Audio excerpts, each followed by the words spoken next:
అధిక బరువు అనేక సమస్యలకు కారణం. సాహితీ యోగా ఆన్లైన్ క్లాసులో జాయిన్ అవ్వండి. Hello everyone, welcome to Suman TV. నేను మీ అనుష. ఈరోజు మనతో ఉన్నారు డాక్టర్ ఏ మాలతి శ్యామ్లా గారు, senior medical officer of nature cure hospital and director of Vemana yoga research institute. నమస్తే మేడం గారు. నమస్కారం అండి, ప్రేక్షకులందరికీ కూడా నమస్కారం. డాక్టర్ గారు, ఇప్పుడు మన ఇండియాలో ఒబేసిటీ చాలా చాలా కామన్ అయిపోయింది. అసలు ఈ ఒబేసిటీ అంటే ఏంటి, ఎందుకు వస్తుంది, దాని యొక్క కారణాలు ఏంటి? ఇవాళ రేపు చూస్తుంటే మీరు అడిగినట్టుగా భారతదేశంలోనే కాదు, ప్రపంచవ్యాప్తంగా కూడా ఈ ఒబేసిటీ అనేటటువంటిది పెరిగిపోతుంది అనమాట. అసలు ఒబేసిటీ అంటే ఏంటి అని అంటే, దీంట్లో మనం దానిని బిఎంఐ అని ఒక కొలబద్ద ఉంటుంది. దేనికైనా మనం కొలమానం ఉంటుంది. ఇప్పుడు మనం ఒక బియ్యం కొలవాలి అంటే కేజీ బియ్యము అని మనం చెప్తాం కదా. అలాగే ఒబేసిటీ ఒక వ్యక్తి ఒబేస్ గా ఉన్నాడు అని అంటే దాన్ని మనం బిఎంఐ ఓకే దానితోటి మనం కొలుస్తాం అన్నమాట. దానిలోగా మనం చెప్తాం. సో ఒకవేళ బిఎంఐ కనుక 30 కిలోగ్రామ్స్ పర్ మీటర్ స్క్వేర్ కనుక ఉంటే దానిని మనం ఒబేసిటీ కింద తీసుకుంటాము.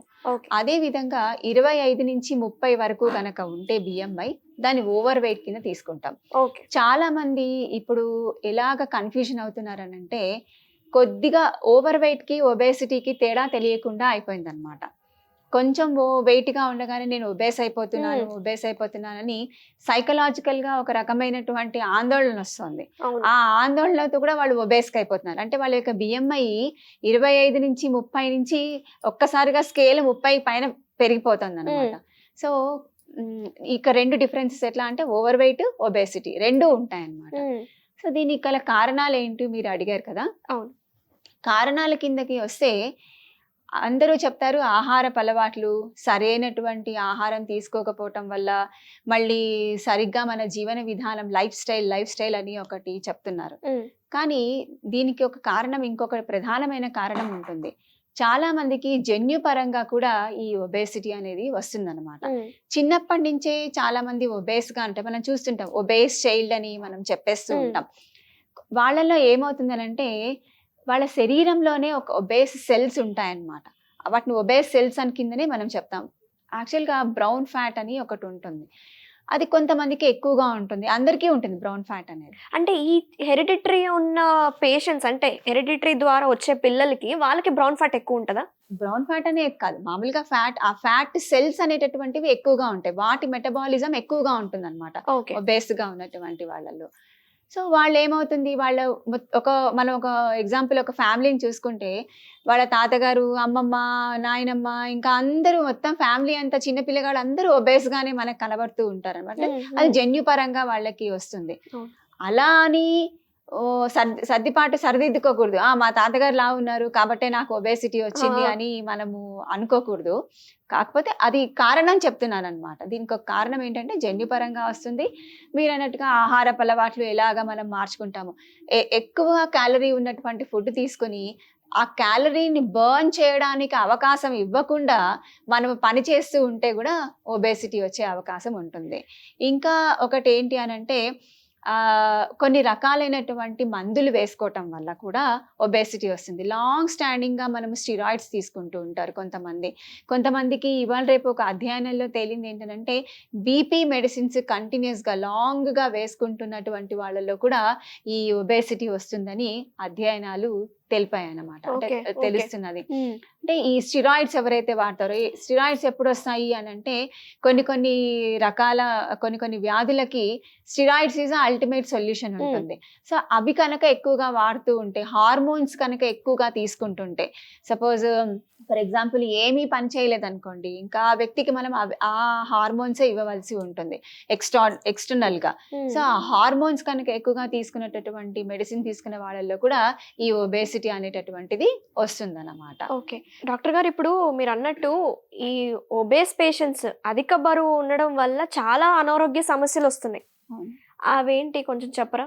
ఒబేసిటీ ఉండటం వల్ల ఫస్ట్ ఆఫ్ ఆల్ సమస్యలు అన్నిటికన్నా ఫస్ట్ వచ్చేటటువంటిది చూడ్డానికి కొంచెం ఎబ్బెట్టుగా ఉండడం. ఫస్ట్ సమస్య అదే. నేను ఒబేస్ అయిపోతున్నానని చూసుకోవడానికి, అంటే వాళ్ళ పొట్ట పెరిగిపోతుంటే వాళ్ళకే పాపము ఒక సైకలాజికల్ గా అనిపిస్తుంది, నా పొట్ట పెరుగుతోంది, లేదా నా వేస్ట్ పెరిగిపోతుంది, లేదా నా శరీరమే ఒకప్పుడు ఒక తీరుగా ఉంటుంది, ఇప్పుడు ఈ విధంగా మారిపోతుంది అనేది ఫస్ట్ ఆఫ్ ఆల్ చూడ్డానికి వాళ్ళకి ఒక రకమైనటువంటి ఇది ప్రాబ్లం అవుతుంది. అది గనక మనం నెగ్లెక్ట్ చేసామా, పర్వాలేదులే 2 కేజీలే, చాలా మంది అనుకుంటారు 2 కేజీలే కదా పెరిగాను, పర్వాలేదు, కొన్ని రోజులు నేను అన్నం మానేసి, లేకపోతే కొన్ని రోజులు నేను ఏదో డైట్ చేసేసి, ప్రోగ్రామ్ షార్ట్ టర్మ్ డైట్ చేసేసి, లేదా 4 సార్లు మసాజ్ పార్లర్కి వెళ్ళి మసాజ్ చేయించుకొని 4 స్టీమ్ బాతులు తీసేసుకుంటే తగ్గిపోతాను అని అనుకుంటారు. అలా కాదు. 2 కేజీలు ఏమవుతుంది, 2 ఏళ్ళు 4, 4 ఏళ్ళు 8, అట్లా మెల్లమెల్లగా అది మల్టిప్లై అయిపోయి పెరిగిపోతూ ఉంటుంది. సో దానివల్ల ఏమొస్తుంది అని అంటే, ఫస్ట్ మనకి వచ్చేటటువంటిది అంత ఒబేస్ అయ్యేసరికి మన యొక్క కార్డియక్ అవుట్పుట్, అంటే హార్ట్ ప్రాబ్లమ్స్ చాలా ఎక్కువగా వస్తూ ఉంటాయి. అది కాకుండా మనకి బ్లడ్ ప్రెషర్ ఎక్కువ అవుతుంది. దాని తర్వాత డయాబెటీస్, మనం తినే ఆహారానికి మనం చేసేటటువంటి పనికి సరిగ్గా చేయకపోతే మనం ఏది తిన్నా కూడా మన గ్యాస్ట్రిక్ జ్యూసెస్ అన్నీ సెక్రీట్ అవుతాయి. సో మనం ఎక్కువ తింటే అది ఏమైపోతుంది, మళ్ళీ ఎక్సెస్ ఆఫ్ సిక్రీట్ అయిపోయి అది మళ్ళీ అది ఎసిడిటీకి స్టార్ట్ అవుతుంది.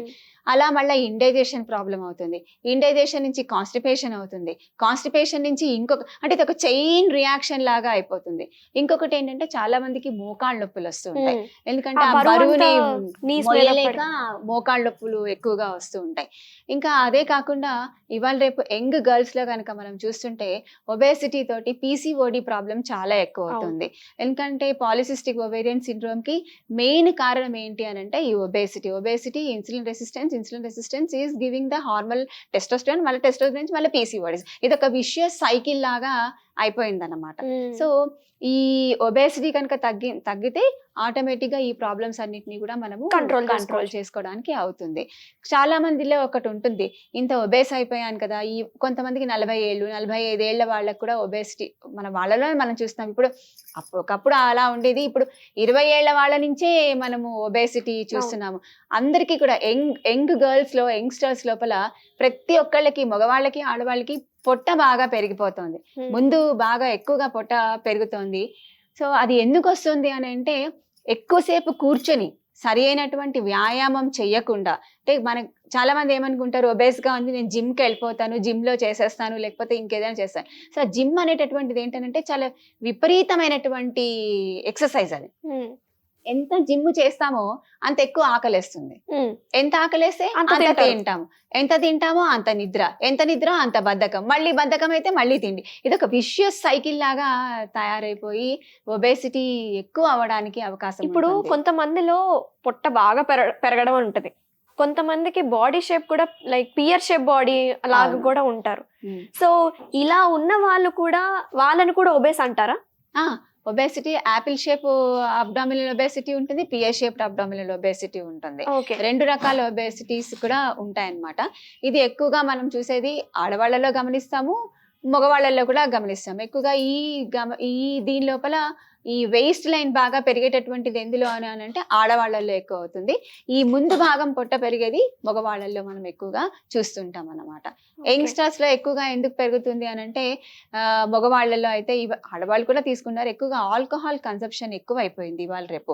సో ఆల్కహాల్ కన్సంప్షన్ ఎక్కువ అయిపోతుంది అంటే అతిగా ఆకలి వేసేస్తూ ఉంటుంది, వాళ్ళకి ఎక్కువ తింటూ ఉంటారు. సో దానివల్ల ఎక్కువ తింటూ ఉంటారు, ఎక్కువగా అరగకపోవడము, దానివల్ల మళ్ళీ ఇప్పుడు నేను ఇంతకుముందు చెప్పినటువంటి సైకిల్ మళ్ళీ మొదలవుతూ ఉంటుంది. దాంతో ఒబేసిటీ ఎక్కువ అయిపోతూ ఉంటుంది. ఇప్పుడు మనం ఇంట్లోనే ఉండి బయటకి జిమ్కి వెళ్ళి ఇన్ని వర్కౌట్స్ చేయకుండా ఇంట్లోనే ఉండి ఈ ఒబేసిటీని కంట్రోల్ చేసుకోవడానికి ఏ రకమైన ఫుడ్ వాడితే బాగుంటుంది డాక్టర్ గారు? మనము ఇంట్లోనే ఉండి చేసుకోవాలి అని అంటే ఫస్ట్ ఆఫ్ ఆల్ ఒక రకమైన కౌన్సిలింగ్ కావాలండి. ఫస్ట్ మనకి ఒక కౌన్సిలింగ్ కావాలి. ఎప్పుడైనా సరే ఎవరైనా ఒక పేషెంట్ మన దగ్గరికి వచ్చారు, మనం చెప్పాలి అని అంటే నీకు ఈ ఫలానా ప్రాబ్లం వచ్చింది, దీనివల్ల ఇలాంటి రకాలైనటువంటి సమస్యలు ఎదురవుతాయి, కాబట్టి నువ్వు దీన్ని మార్పు చేసుకోవాలి అని ఫస్ట్ ఆఫ్ ఆల్ ఒక చిన్న కౌన్సిలింగ్ కనుక ఇచ్చుకుంటే ఎవరికైనా సరే ఇస్తే వాళ్ళకి అర్థమవుతుంది అనమాట. నేను నా అంతటా నేను తగ్గాలి అనేటటువంటి ఒక ఆలోచన వస్తుంది. ఇంకొకటి ఏంటంటే, ఎవరైనా సరే ఇంట్లో మేము తగ్గాలి, ఇంట్లో ఉండే మేము ఇది చేసుకోవాలి అనేటటువంటి వాళ్ళకి ముఖ్యంగా ఒక దృఢమైనటువంటి నిశ్చయం రావాలి, దృఢ సంకల్పం రావాలి. నేను తగ్గాలి, నా ప్రాబ్లం నేనే తగ్గించుకోవాలి అనే ఒక దృఢమైన సంకల్పం గనక వస్తే డెఫినెట్ గా ఈ ప్రాబ్లమే కాదు, ఏ ప్రాబ్లం అయినా వాళ్ళకి తగ్గే అవకాశము ఎక్కువగా ఉంటుందన్నమాట. సో ఇంట్లో ఎలా చేసుకోవచ్చు, మనం తీసుకునేటటువంటి ఆహారాన్ని ఎలా తీసుకోవచ్చు అని అంటే, ఇవాళ రేపు చాలా మంది చెప్తున్నారు జ్యూస్ ఫాస్టింగ్ చేస్తే తొందరగా తగ్గిపోతారు. ఓ వారం రోజులు జ్యూస్ ఫాస్టింగ్ చేస్తారు, దాని తర్వాత మళ్ళీ మామూలుకి వచ్చేస్తుంటారు. కొంతమంది నైట్ రోటీస్ తింటూ ఉంటారు, పుల్కాస్, అట్లా రకరకాల డైట్లు ప్లాన్ చేసుకుంటూ ఉంటారు. కార్బోహైడ్రేట్స్ ని పూర్తిగా స్కిప్ చేస్తూ ఉంటారు. అలా కూడా తగ్గుతారా మరి? అలా కూడా చేస్తుంటారు. కానీ అట్లా చేస్తే ఏమవుతుందంటే న్యూట్రిషనల్ డెఫిషియన్సీ అవుతుంది. సో మనకి ఏవైతే పోషకాలు కావాలో, నువ్వు టీవీ చూస్తున్నా నీకు మెటబాలిక్ రేట్ ఉంటుంది, నువ్వు పుస్తకం చదువుతున్నా, ఇంట్లో ఉండి నువ్వు పుస్తకం చదువుతున్నా కూడా నీకు మెటబాలిక్ రేట్ అంటే దానికి కావాల్సినటువంటి క్యాలరీస్ కావాలి మనకి, దానికి కూడా మనకి క్యాలరీస్ కావాలి. ఏం పని చేయటం లేదు అనడానికి కాదు, శరీరం నడవడానికి దానికి కొన్ని క్యాలరీస్ కావాలి, శరీరం నడవడానికి దానికి కొంత పోషక పదార్థాలు కావాలన్నమాట. చాలా మంది ఏం చెప్తున్నారు, ఇవాళ రేపు మిల్లెట్స్ డైట్ తినండి తొందరగా తగ్గిపోతారు, దానిలో పోషకాలు ఎక్కువగా ఉన్నాయి అనేసి. కానీ మనము మన భారతదేశంలో చాలా వరకు అందరూ ఉన్నటువంటిది ఏంటంటే మధ్యతరగతి కుటుంబీకులు. సో వాళ్ళని కూడా మనం దృష్టిలో పెట్టుకోవాలి.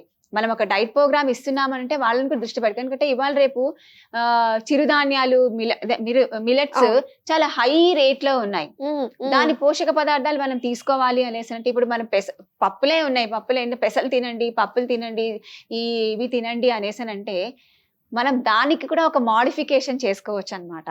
అది ఎలాగా అనంటే, మనం రోజు తినేటటువంటి ఆహారంలోనే, మనం రోజు తీసుకునేటటువంటి ఆహార పదార్థాల్లోనే ఇవి కొద్దిగా కలుపుకొని గనక తీసుకుంటూ ఉంటే, అంటే ఇప్పుడు సపోజ్ ఫర్ ఎగ్జాంపుల్ మనం చపాతీ తింటున్నాము, చపాతీలోనే మనం గోధుమ పిండి, సపోజ్ ఒక 1/2 kg గోధుమ పిండి తీసుకున్నాము, దాని లోపల మనం ఒక 2 చెంచాల రాగి పిండిని కలిపితే అది మనకి మిల్లెట్ అవుతుంది, మిల్లెట్ దోశ అవుతుంది, మిల్లెట్ రోటీ అవుతుంది. అవునా?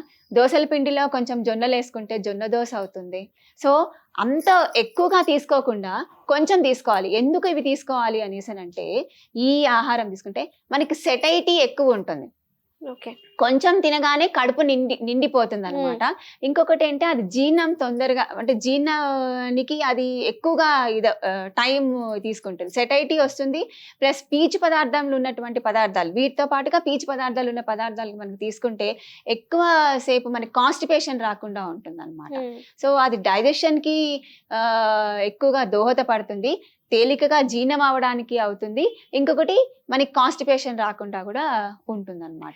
ఇప్పుడు కొంతమంది ఓన్లీ ఫ్రూట్స్, ఇంకా రైస్ తినరు, చపాతీ తినరు, ఓన్లీ ఫ్రూట్స్, మార్నింగ్ ఏవో ఓట్స్ తింటారు, మధ్యాహ్నం ఫ్రూట్స్ తినేస్తారు. ఇలా తిని రోజు ఫ్రూట్స్ తిన్న వాళ్ళకు కూడా ఒబేసిటీ అనేది తగ్గే అవకాశాలు ఉంటాయా డాక్టర్ గారు? ఉంటాయండి, రోజు ఫ్రూట్స్ తినేటటువంటి వాళ్ళు కూడా ఉంటాయి. కానీ ఫ్రూట్ డైట్ ఎంతకాలం అని చేస్తాము? మనం ఒక వారం రోజులు చేస్తాము, లేదా అనంటే ఒక 15 రోజుల పాటు మనం ఫ్రూట్ డైట్ కనుక చేస్తాం. ఫ్రూట్ జ్యూసెస్ మనం ఒక 15 రోజులు, వారం రోజులు, అంతకన్నా మనం మించి చేయడానికి కాదు కదా. యాక్చువల్గా చాలా మంది ఇప్పుడు ఫ్రూట్ డైట్ తినాలి అని అంటే చాలా క్వశ్చన్స్ వేస్తున్నారు. పేషెంట్స్ అందరూ ఏం చేస్తారంటే, ఫ్రూట్లలో అన్ని కూడా సైనైడ్ వేసి పండిస్తున్నారు, అవి తినడం సరి అయినటువంటిది కాదు, ఆర్గానిక్ అని చెప్తున్నారు. కానీ అది ఎంతవరకు ఆర్గానిక్ అనేటటువంటిది మనకి తెలియట్లేదు అని చెప్తున్నారు. కానీ ఫ్రూట్ చేసి ఒకటి చెప్తాను, బంగారము 1 kg బంగారం మనం తీసుకున్నా అది బంగారం అనే అంటాము, 10 గ్రాముల బంగారం తీసుకున్నా అది బంగారం అనే చెప్తాము, అవునా? సో అట్లాగే ఇక్కడ కూడా ఫ్రూట్ నువ్వు ఎలా అయినా చేయని, ఆ ఫ్రూట్ లో ఉన్న పోషక పదార్థాలు మాత్రం ఎక్కడికి మారవు కదా. నువ్వు ఎలా పండించినప్పటికీ కూడా దానిలో కొంత ఒక 50% అయినా కూడా 50% of the thing we're getting, దాని నుంచి మనకు వస్తుంది కదా.